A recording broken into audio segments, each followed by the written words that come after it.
Hello everyone, welcome back to my channel. আমার আরও একটি নতুন ভিডিওতে তোমাদের সকলকে স্বাগত জানাই। তোমরা যে যেখান থেকে আমার ভিডিওটি দেখছো অবশ্যই একটি কমেন্ট করে জানাবে, যাতে আমি তোমাদের ভালোবাসা দিতে পারি। তুমি আমাদের ভালোবাসা দিচ্ছ এবং আমি যেন তোমাদের ভালোবাসা দিতে পারি। যাই হোক, এই দেখো আমাদের গ্রামে বাড়ি, সেই জন্য গ্রামের ধান তোলার এখন সময়। ধান চলে এসছে আমাদের বাড়িতে, ধান এসছে এবং সেই ধানটা তো ফেলে রাখলে হবে না, ধানটা ঝরাতে হবে। ধানটা ঝরিয়ে তারপরে সেই খড়গুলো ভালো করে খড়ের পালা দিয়ে যত্ন করে রাখতে হবে, তবেই না ধানটা সারা বছর সুরক্ষিত থাকবে এবং খড়গুলো গরুতে খেতে পারবে।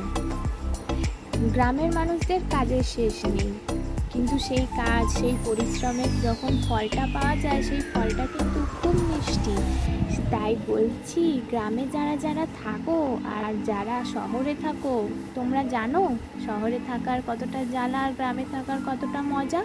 এ দেখো কত ধান, তাই না?